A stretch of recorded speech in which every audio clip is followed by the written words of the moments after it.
आणि सर्वप्रथम आपण हे जे बहुजन समाजातल्या तरुणांना जे प्रशिक्षण घेऊ इच्छितात त्यांना आपण ही संधी उपलब्ध करून दिलेली आहे. आणि खास करून मला ह्या गोष्टीचा आनंद वाटतो की या ठिकाणी जे प्रशिक्षक जे ट्रेनिंगसाठी ज्यांनी नाव नोंदणी केली आहे त्यामध्ये खास करून वारकरी संप्रदायाचे जे कीर्तन करतात, जे प्रवचन करतात त्यांनी जास्तीत जास्त नोंदणी केली आहे. आणि मी खास करून धन्यवाद देतो की महाराष्ट्रामध्ये काय पूर्ण भारतामध्ये जर एखादी आध्यात्मिक चळवळ जर कोणी टिकवली असेल तर ती फक्त वारकरी चळवळ यानेच टिकवलेली आहे. आज वारकरी चळवळ आज सुद्धा पंढरपूरच्या मंदिरामध्ये गेल्यानंतर, कुठेही मंदिरामध्ये गेल्यानंतर ज्या वेळेस त्यांच्या ज्या वाऱ्या असतात, एकादशी असो, आषाढी एकादशी असो नाही तर कार्तिक एकादशी असो, याच्यामध्ये ज्या वेळेस ते तनमन धनाने आणि अत्यंत उत्स्फूर्तपणे, पूर्वी अशी झपुर्जा नावाची कविता होती. झपुर्जा म्हणजे माणसाने तनमन धन आणि स्वतः हरपून जाणे म्हणजे ब्रह्मलीन होणे, अशा पद्धतीचं जर नामघोष केला जातो ते वारकरी चळवळीतून केलं जातं. आणि वारकरी चळवळ जर पाहिली आपण तर त्या वारकरी चळवळीची जास्तीत जास्त माणसं ह्या ठिकाणी आपण या प्रभात देऊ इच्छितो.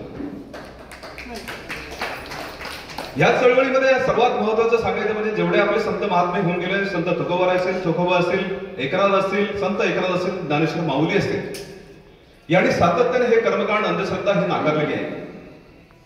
परंतु त्यांनी पूजा अर्चा, विधी, प्रार्थना याला प्रचंड असं किंमत दिलेली आहे. कारण मनोभावे कोणतीही अर्चा करा, एखादा विधी करा, पण मनोभावे केलं पाहिजे, मनातून केलं पाहिजे. आपली मनाची एकाग्रता तिथे झाली तर ते फळ निश्चित मिळते आपल्याला. पण ती पूजा असो, विधी, कर्म असो, आपण महात्म्याचं हेच महात्म्य आहे. आणि त्यांनी हे सांगून दिलंय आपल्याला का कोणतंही काम करत असताना आपण ते मनापासून केलं पाहिजे. आज या ठिकाणी तुम्ही पुरोहित प्रशिक्षणासाठी आलेला आहात आणि तुम्ही ह्या ऐतिहासिक क्षणाचं साक्षीदार आहात. तुमची तर ह्या ठिकाणी आम्ही तर विचार केला तर 20 ते 25 फक्त ट्रेनिंगवाले जे काही जे असतील, साधक असतील ते फक्त येतील. पण ह्या ठिकाणी 40 ते 45 साधकांची ह्या ठिकाणी नोंद झालेली आहे. मनापासून मी त्यांना धन्यवाद देऊ इच्छितो. त्याही पलीकडे सांगितलं तर पूर्ण भारतामध्ये अशा पद्धतीचं प्रशिक्षण सुरू आहे. महाराष्ट्रामध्ये प्रथम ही सुरुवात आहे, ती पण ह्या मेड गावामध्ये. कुर्मी या शब्दाचा मी थोडक्यात अर्थ सांगतो, मी जास्त वेळ घेणार नाही तुमचं, कारण प्रशिक्षणाला सुरुवात करणार आहे. कुर्मी हा म्हणजे शेतकरी समाज.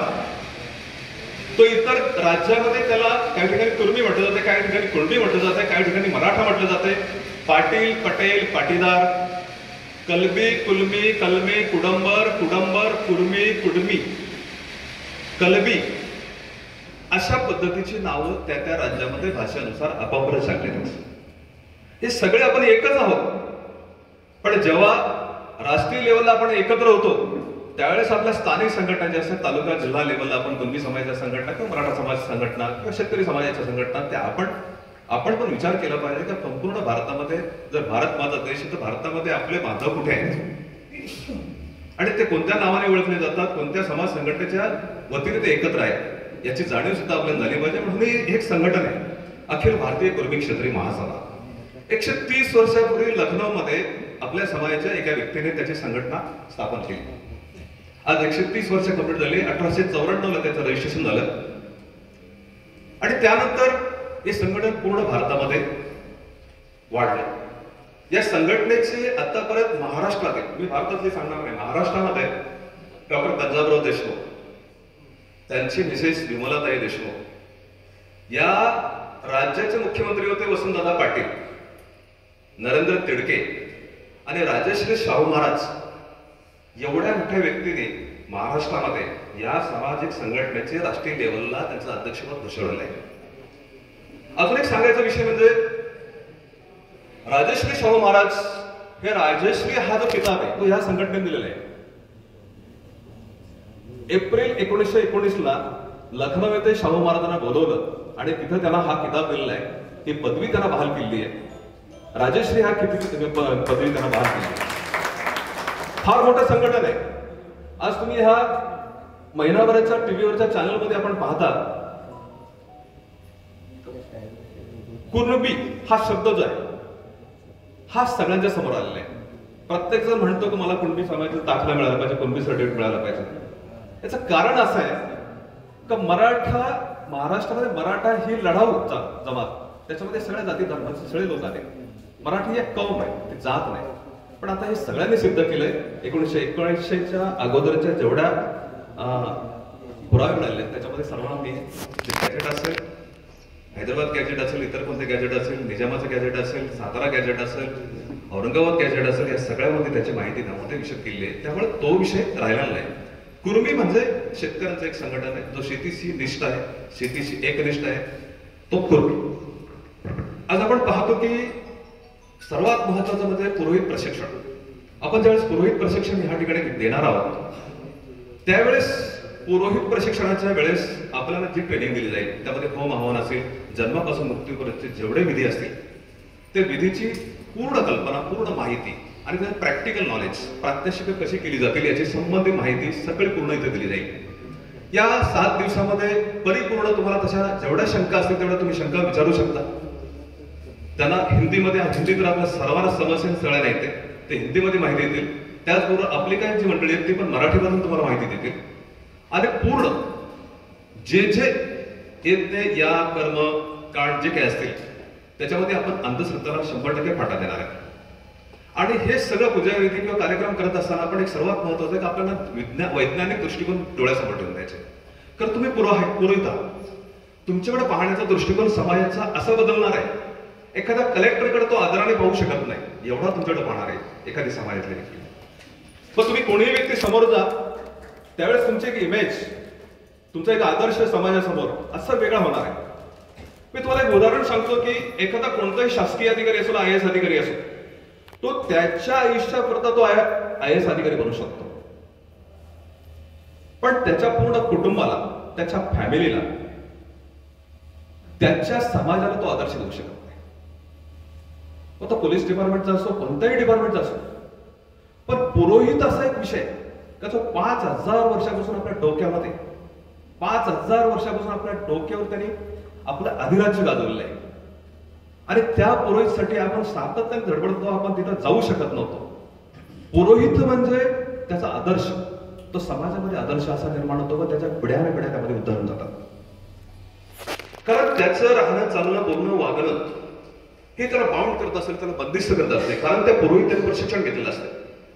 सकाळी उठायचं कधी, दुपारी काय करायचं, संध्याकाळी काय करायचं, समाजामध्ये वावरताना कसं वावरायचं, कुठे बसायचं, कुठे चालायचं, कुठे बोलायचं, किती बोलायचं, याची पूर्णपणे अशी बंधनं येत राहतात. आणि ती बंधनं त्याच्यासाठी फायदेशीर असतात, समाजासाठी फायदेशीर असतात, निसर्गासाठी फायदेशीर असतात. आणि त्यामुळे त्याचं व्यक्तिमत्व ऑटोमॅटिक डेव्हलप होतं.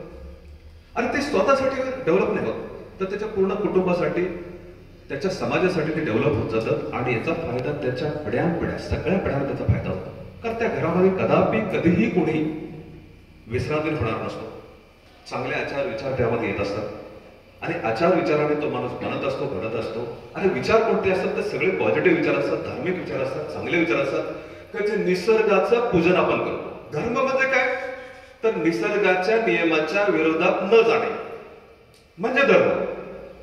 कोणताही धर्म असो, निसर्गाच्या नियमाच्या विरोधात नाही जायचं. आपल्याला जे जेवण दिलंय, शाकाहारी जेवण दिलंय प्रत्येक माणसाला. आपण म्हणतो 84 लाख एवढे हा जन्म आहे प्रत्येक माणसाला आपण विचारतो, त्यामुळे हा मनुष्य जन्म आहे. आणि मनुष्य जन्माला त्यांनी तेवढं त्याच्या पद्धतीने, त्या ईश्वराने, त्या निर्मिकाने, ज्या निसर्गाने, ज्या देवाने, ज्या ईश्वराने आपल्याला सर्वात मोठी संधी दिलेली आहे पृथ्वी तलावर. आपण कोणत्याही जीवाची हत्या, आपण एक साधं उदाहरण सांगतो मी. आपण म्हणतो की ह्या हवेमध्ये लाखो करोडो जंतू असतात. आपण ते श्वसनाकडे आतमध्ये घेतो. आतमध्ये घेतल्यानंतर 37 डिग्री तापमानाला ते जळत असतात, मरत असतात. आणि त्याच्यानंतर ते पुन्हा बाहेर येत असतात. दररोज आपण ते हवा घेत असतो. पण ही हवा घेत असताना ईश्वराने आपल्याला, काही जीवांना आपल्याला, तसं वनस्पतीमध्ये सुद्धा जीव आहे, आत्मा आहे. पण त्यांची संवेदना, असे काही जीव आहेत का त्यांची संवेदना ईश्वराने कमी केले. तो सर्वायवल, मग तो जीवन जगण्यासाठी ईश्वराने दिलेला तो मार्ग आहे त्याला. पण एखादा जीव आहे की त्याची प्रचंड संवेदना आहे, ज्याला कापल्यानंतर त्याला त्याची संवेदना मानवासारखी जाणवू लागते. त्याच्यामध्ये सुद्धा ईश्वर आहे, त्याच्यामध्ये पण आत्मा आहे, त्याच्यामध्ये सुद्धा मन आहे, त्याच्यामध्ये सुद्धा संवेदना आहे. पण याचा इनडायरेक्टपणे आपल्याला काय होतो का त्या मानवाला आपण म्हणतो तो तसा नाही वाटत. त्या जन्मामध्ये आपले सगळे इथे कीर्तनकार आहेत, प्रवचनकार आहेत, ते आध्यात्मिक संकलेच का पुन्हा आपल्याला त्या जन्मामध्ये जावं लागतं. त्याच जन्मामध्ये जावं लागतंय आणि त्या जन्मामध्ये गेल्यानंतर कोणताही मृत्यू म्हणजे स्वर्ग आणि नरक हा कोणताही जग नाही. आपण वैज्ञानिक दृष्टिकोन डोळ्यासमोर ठेवला तर एक सूर्यमालिका आहे, त्या सूर्यमालिकेमध्ये आपला पृथ्वी हा जिवंत म्हणजे सजीव आपला ग्रह आहे. अशा अनेक सूर्यमालिका, तशा अनेक सूर्यमालिका, तशा अनेक सूर्यमालिका, अशा अनेक सूर्यमालिकांचा एक ब्रह्मांड बनतो. आणि ब्रह्मांडाची खोज, ब्रह्मांडाचा माहिती, ब्रह्मांडाचा शोध कोणी लावू शकत नाही. फक्त हे भारतीय आध्यात्मिक, भारतीय ऋषीमुनींनी स्वतःच्या तपश्चर्येतून, स्वतःच्या आध्यात्मिक ज्ञानातून पिंडी ते ब्रह्मांडी आणि ब्रह्मांडी ते पिंडी म्हणजे आपल्या पिंडामध्ये जे आहे, आपण इथे कितीही यान, कितीही रॉकेट, कितीही यान पाठवले तरी आपण या ब्रह्मांडाचा शोध लावू शकत नाही. परंतु आध्यात्मिकने आपण आपल्या पिंडी ते ब्रह्मांडी किंवा ब्रह्मांडी ते पिंडी अशा पद्धतीचं आपण त्यामध्ये विलीन होऊ शकतो. आणि हे विलीन होण्याची प्रक्रिया फक्त आध्यात्मिक हिंदू धर्मामध्येच आहे. आता हिंदू धर्मामध्ये आपण विचार केला तर काही कर्मकांड आहेत, काही अंधश्रद्धा आहेत. त्यावेळेस ते राज्यकर्ते आले, राजसत्ता आली, त्यांनी स्वतःच्या स्वार्थासाठी ते तशा पद्धतीने कर्मकांड केले, बळी दिलं, यज्ञ केलं, गायी कापल्या, अमुक तमुक जे काय कापलं ते कशासाठी कापलं तर केवळ त्या लोकांना राजसत्तेवर येण्याकरता. त्याच्यामध्ये त्याने ते घुसवलं. आणि मग त्याने काय केलं, आपण म्हणतो एक काळ असा आला का त्यावेळेस पशु पक्षी सगळे यज्ञामध्ये आहुती दिले, बळी दिले. हा तो हिंदू धर्माचा दोष नाही, त्या धर्माचा दोष नाही, त्या अध्यात्माचा दोष नाही. पण याच्यामध्ये जेव्हा राजसत्ता घुसते आणि मग ती स्वतःच्या स्वार्थासाठी त्याच्यामध्ये अनेक बदल करत असतात आणि या बदलाला त्यावेळेस पुरोहित बळी पडतात, पुरोहित बळी पडतात. आणि जो निसर्ग चक्र आहे तो आपण तोडतो आणि निसर्ग चक्र तोडल्यानंतर त्याचे परिणाम प्रचंड भोगावे लागतात मनुष्याला. आपण इतिहासामध्ये पाहिले 2-2,500 वर्षामध्ये ही जे काही घटना घडल्या त्यानंतर त्याचे परिणाम मनुष्य जन्माला किती भोगावे लागले. याची कारण एक साधारण उदाहरण सांगतो मी. आपण म्हणतो मुस्लिम आक्रमक भारतामध्ये आले, काय गरज नाही. पूर्ण जगामध्ये अशा पद्धतीचा कोणताही देश नाही एवढा सुधरून हा भारत देश आहे. या देशामध्ये मुस्लिम आक्रमणकारी का आले? कारण आपल्यामध्ये वर्ण व्यवस्था होते आणि ते थोडे आले. इथं कोणालाही, स्त्रियांना सुद्धा आतापर्यंत मंदिरामध्ये दर्शन घेण्याचा अधिकार नव्हता. शूद्रांना बिलकुलच नाही. स्त्रियांना सुद्धा आज काही मंदिरामध्ये त्यांना दर्शन दिलं जात नाही. काही पण कारण सांगतात, कोणतीही कारण सांगतात का ती आजच्या वैज्ञानिक दृष्टिकोनातून ती सफल किंवा खरी ठरू शकत नाही. तरी सुद्धा तिथे त्यांना बंधनं आणली जातात. हे साफ चुकीचं आहे. हा दृष्टिकोन तुम्हाला काय सांगायचं, कारण तुम्ही पुरोहित बनणार आहे उद्या. तुम्ही सुद्धा केवळ पूजा अर्चा करताना निसर्ग नियम लक्षात ठेवून आपण कोणतंही कर्मकांड ज्याच्यामध्ये अंधश्रद्धा घुसणार आहे याचा बिलकुल आपण स्वीकार नाही केला पाहिजे. कारण आपण खरे पुरोहित कराय, आपण या मातेशी निगडीत आहात, आपण या शेतकरी कुटुंबात जन्माला आहात आणि या निसर्गाचा नियम आपल्याला पाळायचे. म्हणून भविष्यामध्ये तुम्हाला सर्वात मोठी जबाबदारी पेलावी लागणार आहे. तुम्ही ज्या दिवशी पुरोहित बनणार आहे तुमच्या चालण्या बोलण्यावर, वागण्यावर, चालण्यावर, तुम्ही कुठेही जा तुमच्यावर प्रचंड लक्ष असणार आहे समाजाचं. तुमचं वागणं, बोलणं, चालणं, तुम्ही काय चर्चा करणार आहेत, तुम्ही किती मंत्र बोलणार आहेत ना याच्याविषयी 20% हे कारणीभूत ठरणार आहेत ऍक्टिव्ह किंवा ते परिणाम करत. पण तुमचं 80% तुमचं रोजचं तुमची वर्तणूक काय याच्यावर तुमची पुरोहितगिरी आहे. 80% तुम्ही कसे वागणार, बोलणार, चालणार, तुमचं नित्य नियम कसं आहे रोजचं जगण्याचं याच्यावर तुमची पुरोहितगिरी आहे. हे तर औपचारिकता आहे. हे तुम्ही वाचणार आहेत, बोलणार आहे, चालणार आहे, ते मंत्र पठण करणार आहेत, ते तुम्ही सगळे काय करणार आहे तो विषय काय. पण समाज तुम्हाला फक्त एकाच गोष्टीने स्वीकारणार आहे, तो म्हणजे तुमचं चालणं, बोलणं, वागणं आणि तुमचा आचार, तुमचे संस्कार. कारण हे कायमचे तुम्हाला ते बंदिस्त करणार आहे आणि त्यातून एक खऱ्या समाजाची निर्मिती होणार आहे, खरा चांगल्या समाजाची निर्मिती. आज आपण म्हणतो पुरुषांपेक्षा स्त्रिया आणि स्त्रियांपेक्षा मुली, हे प्रशिक्षण का घ्यायचं? तर ती मुलगी घरातून जात असते बाहेर. ज्यावेळेस ती जाते ना, तिच्याकडे कौशल्य असतील, अनेक स्किल असतील. इतर स्किल तर ते रोज शाळेतून ट्रेनिंग मधून मिळत असतात. एक धार्मिक आध्यात्मिक स्किल घेऊन जर गेलं तर त्या घरामध्ये तुमचं इमेज एक वेगळी राहते, तिला मान सन्मान वेगळा राहतो. त्या घरामध्ये सगळं काही कोणी करू शकतात पण पुरोहितगिरी करू शकत नाही. अशा वेळी जर एखादी सून तिथं गेली आणि तिने अशा पद्धतीची प्रक्रिया केली तर त्या समाजामध्ये, त्या नात्यागोत्यामध्ये तिला मान कसं मिळणार मला सांगा. म्हणून सगळ्या भगिनींना विनंती आहे की यापुढे जर एखादा प्रशिक्षण लागलं तर तुमच्या घरातील ते 5वी 6वी 7वीची जरी विद्यार्थिनी असेल तर तुम्ही 7 दिवसाचा पण 5 दिवसाच्या प्रशिक्षणासाठी तुम्ही आवर्जून त्यांना तिथं हे फार महत्वाचं आहे. याच्यामध्ये खरे संस्कार घडणार आहेत, प्रचंड भारी संस्कार घडणार आहेत. इथं कोणतीही अंधश्रद्धा नाही, बिलकुल अंधश्रद्धा राहणार नाही. कारण अंधश्रद्धा कधी येते तुम्हाला मी पुन्हा सांगतो, जेव्हा पुरोहित राजसत्तेच्या अधीन होतो. पुन्हा सांगतो. आणि राजसत्ता ही स्वतःच्या फायद्यासाठी पुरोहितला ज्यावेळेस त्याच्यामध्ये तंत्रमंत्र चमत्कारामध्ये काय आणखी बदल करायला सांगतात, तिथं पुरोहितगिरी थांबते. एक लक्षात ठेवायचं, हे तुम्ही लक्षात ठेवलं पाहिजे. अनेक नियम आहेत तुम्हाला, पण आपण विचार केला पाहिजे. आपण जास्तीत जास्त शाकाहारी कसे राहिले पाहिजे हे विचार केला पाहिजे. शाकाहार हे महत्वाचं आहे, कारण त्यामध्ये सत्व गुण येतो त्यामध्ये. मग ते हळूहळू आपण जी प्रक्रिया केली पाहिजे, त्यातून आपल्याला पुढचा सदृढ समाज तयार करायचा. आज तुम्हाला मी पुन्हा सांगतो, जेवढ्या महाराष्ट्रामध्ये, तालुक्यामध्ये, राज्यामध्ये, जिल्ह्यामध्ये जेवढ्या कुणबी, मराठा किंवा सामाजिक संघटना आहेत, आमची एक ही संघटना, आपली एक संघटना आहे अखिल भारतीय कुर्मी क्षत्रिय महासभा. ही कोणत्याही सामाजिक संघटनेला बिलकुल विरोध करत नाही. त्यांना पाहिजे तेवढा सहकार्य करते, त्यांचं अस्तित्व ठेवून, त्यांचं नाव गाव त्यांनी त्यांचा कार्यक्रम चालू ठेवून द्यायचे. या संघटनेचा बिलकुल 1% कोणा नाही यांचं, त्यांना पाहिजे तेवढा सहकार्य करते. त्याच्यामध्ये तुम्हाला आणखीन सांगतो, ह्याच्यामध्ये सर्वात मोठे आदर्श सरदार वल्लभभाई पटेल आहेत, छत्रपती शिवराय आहेत, राजेश्री शाहू महाराज आहेत, जिजामाता आहेत. आपले सर्वात मोठे आदर्श त्याच्यामध्ये. तुम्हाला आणखीन सांगतो, एक सर्वात महत्वाचं उदाहरण सांगतो. तामिळनाडूला गणपतीने आले कोणत्या तामिळनाडू असा एक प्रदेश आहे, त्याच्यामध्ये देवेंद्र कुल वेल्लाला हा जो समाज आहे हा कुणबी समाज आहे.